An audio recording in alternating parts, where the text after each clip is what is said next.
Could you use a quick tip daily? How about a tip that can impact your day? My name is Raphael.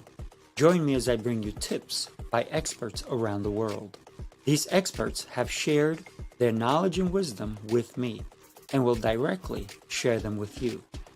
Make sure to subscribe, like, follow, and comment, and I would love for you to become part of the New Tip Daily community.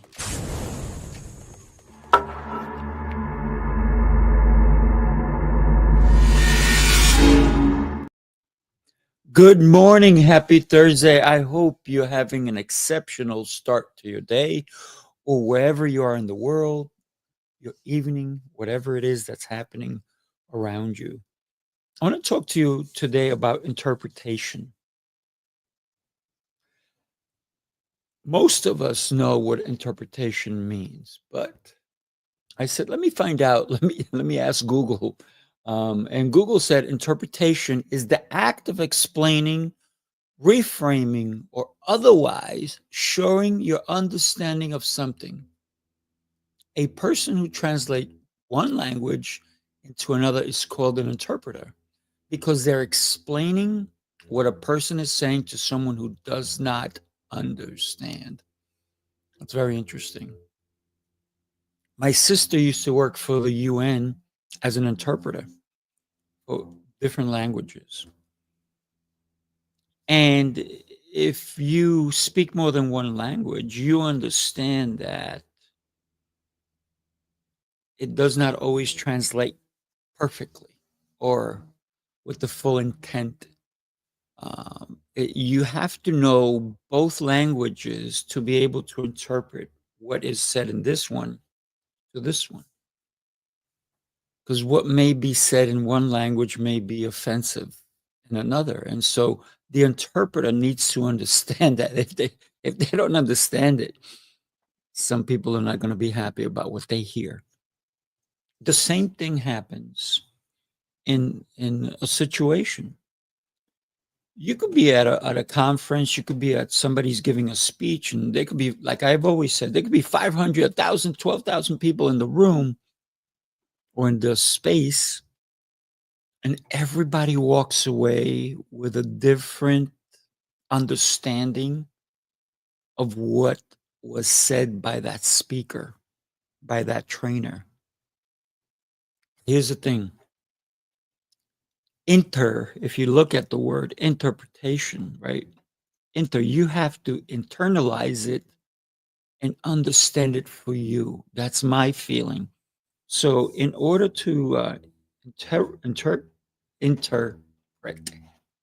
So, I like the first part of that word, inter, in you. You have to understand so it makes sense to you. You have to interpret it. So, consider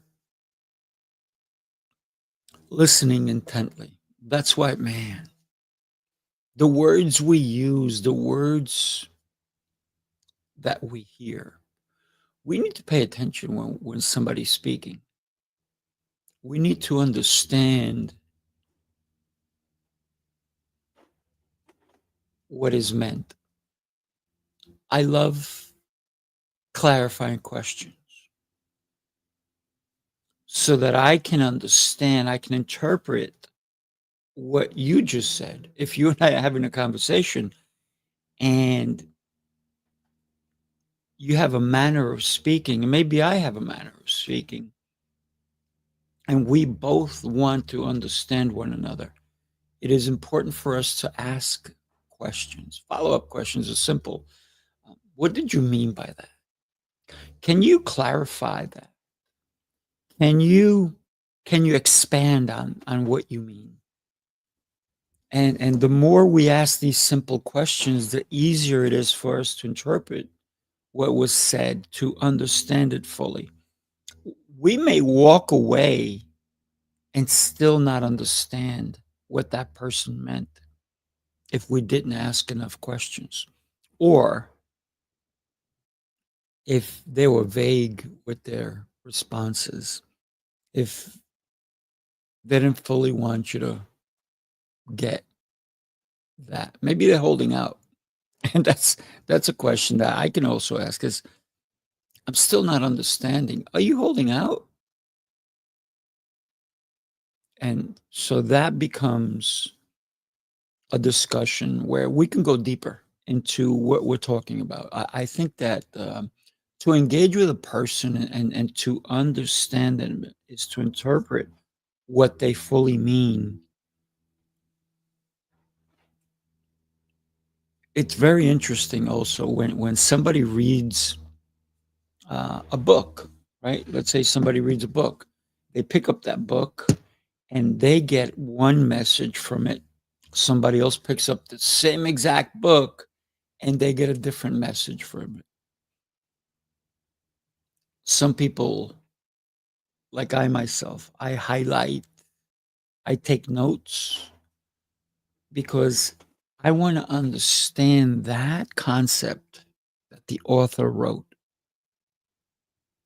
That's an important part for me. So consider any time that you are talking to someone, you want to interpret what they're saying. You want to ask them questions, follow up questions. If somebody just walked in, made a statement, and walked out, that's not a conversation. Even though they may think they had a conversation with you, there has to be a give and take for a conversation to be a full conversation. That's my thoughts. That's what I think. That's my belief. And I probably believe there's a lot of people who may believe the same way as I do. So we need to be able to interpret the message that's being delivered to us. And the best way to do it is to clarify with the right questions. I don't suggest you ask questions to annoy somebody, but I suggest you ask questions so that you can understand them better. Can you imagine somebody who wrote a book or they were a sage many years ago in their past? They cannot come back and clarify it for you. You may have to do some research, but yet it's not coming from them. So it's only what other people interpreted from their message. That's why I love the old saying is, did you listen to it from the horse's mouth? A third party, pardon the French, a third party uh, person may change the meaning of what was said, the inflection of the words, the meaning, the depth. Maybe they said it fast when it needed to be slow so each word can sink in. So communication is huge, my friends. Huge. It is so huge that we need to understand how you improve your communication skills will help your career. It will help your relationships. Every part of your life is a critical aspect of your life. So engage to understand. That's my tip for you today. Interpret for understanding.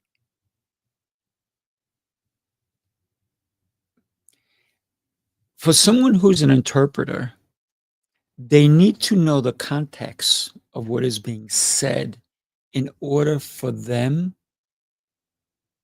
to be able to relay what was just said in a different language. They need to be able to process that.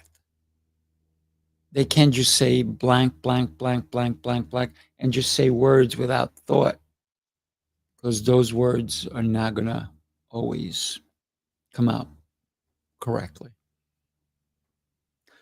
So when you see somebody interpreting, give them some respect because it takes a lot of work. I know I was a young interpreter for my parents. I had to be young. I mean, 8, 9, maybe 9 or 10 at times, and even later on in life, where they didn't understand English. They can get by with simple words, but when it was more in depth, they needed someone. Sometimes they would, because they had 10 kids, they would take the kids and have the kids interpret for them. Actually, I'm one of 12. My two siblings died when they were very young, back in Colombia. So they didn't get to come to this country. But it's so interesting when we even are interpreting for another person, and before we can say what we want to say to the person we're interpreting for, we may have to, as an interpreter, ask questions like, I'm sorry, can you clarify that? Because I don't understand. I want to give them the correct message. And that's pretty interesting. So I'm wondering, if you think about the UN, a lot of the people who are sitting in a meeting in the UN, they have headphones because maybe they're from China, they're from Uruguay, they're from Brazil, they're from Greece. So someone from their country is interpreting what is being said by the speaker. This happens anytime that there's an international event or conference. But the person interpreting does not get to ask questions. So they really need to know the English language really well to get the meaning behind so they can interpret for the person they're speaking to in their earphones. Thank you for listening today. I hope that you understood that I'm not here as a professional person telling you what to think or how to think, but I'm just giving you ideas and concepts. I'm giving you a tip that it's not easy to interpret, but we need to understand in order to do so. So thank you for joining me today. I truly appreciate you. Have yourself an exceptional rest of your day. I look forward to seeing you next time. Take care. Have a great one.